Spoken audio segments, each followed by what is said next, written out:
Hello my dear students. So in today's class we are going to talk about getch and putch. Basically the syntax of these two and how you can implement it in our IDE. In previous lectures we have already talked about the input-output functions, that how you can take input from user and how you can display them on screen.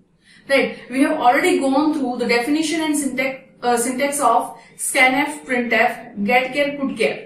And getch, putch also, but we have not talked about the program implementation of the last two functions. So in today's class, I'm going to talk about them. Basically, I'm going to show you the difference between getchar and getch. I'm going to show you that how both of these functions differs practically. So we all know that these two functions basically deals with the single character itself. But why do we in which case we use getchar, or in which case we can use getch?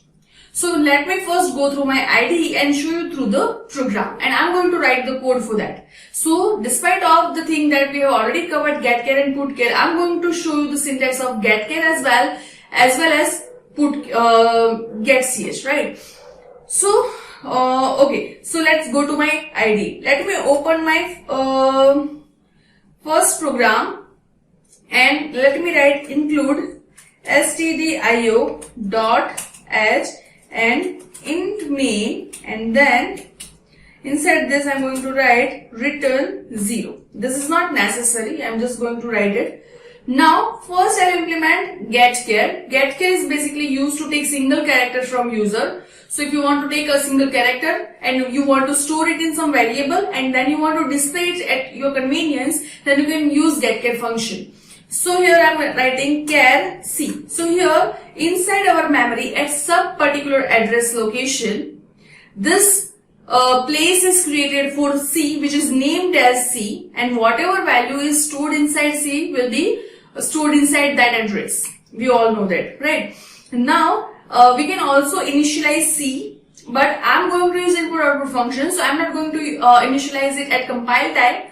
I'm going to take value from user at runtime, and for that I'm going to use getchar function. So this is the syntax for getchar function. So whatever value will be entered in the CMD, that is your command prompt, will be stored inside the variable C.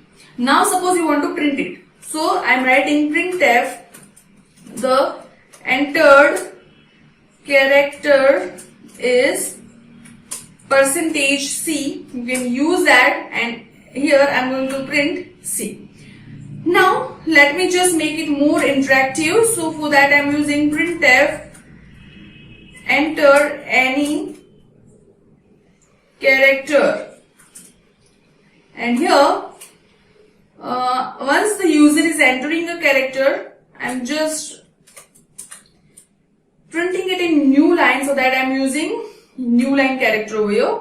And here if I'm saving this as untitled one, let me replace the previous one, and if I'm compiling it and running it, let me show you if it is having any error or not. It is not having any error, so now I can run it. So I'm running it, and here you please make sure that you watch the step by step output here. So here it is printing enter any character, and here I am entering K, just K, a single character. And if I hit enter, you can say it is printing the entered character is K.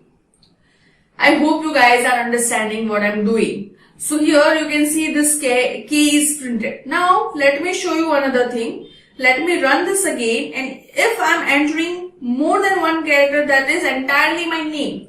So here I am entering multiple characters at a time in a single variable C, and if I hit enter, you can see it is only displaying K. That means even if I am entering so many characters, until I am entering enter, it will just store this first character itself, no other characters. So this is the property of getchar. This is how getchar works. Now what happens if I am replacing this getchar with getch?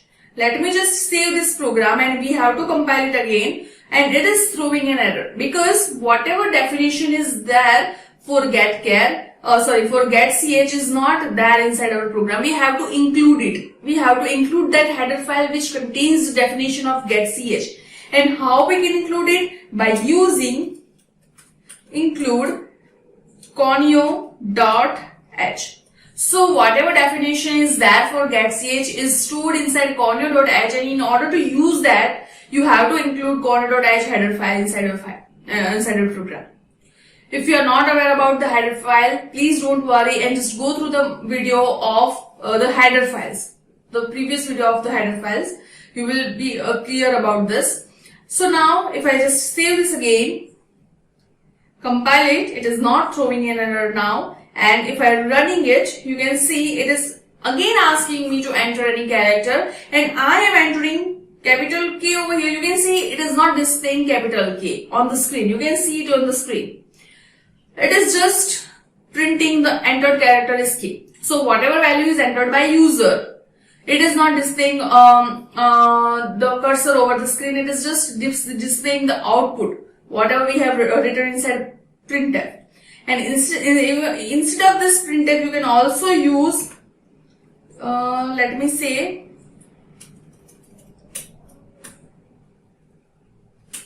putch. Putch is basically used to print the character, right?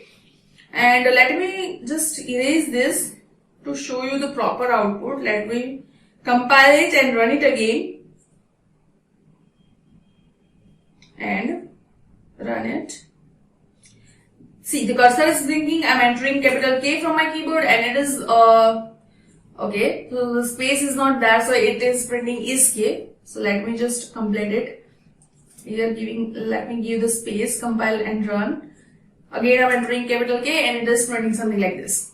This is not the case in getchar, right? Let me show you the output of getchar again. So getchar, let me compile and run again.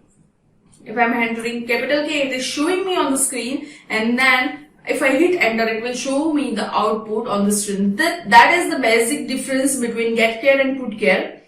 So basically, getchar can be used in general way, but sometimes when you want to enter some passwords or some character hiddenly that cannot be displayed on the screen, at that time you can use getch in order to avoid unnecessary interaction of that keyword or that character with the other people. That is the only use. If you are using IDE called TurboC, in TurboC, if you are not using getchar, you cannot see the output, because getchar is basically getch is basically used, whatever I have said, that is for getch. Getch is basically used to hold the output in TurboC. So if you have not entered getch at the end, you cannot see the output over there. So you can try installing TurboC and you can see that. So basically this was the difference between getchar and getch. Getch is basically used for the hidden characters which you don't want to display on the screen at the time when user is entering it. This is very basic difference, and this is how you can implement getch and putch on the program. If you have any doubt, you can comment below the comment section and always ask me. See you in the next class. Thank you so much.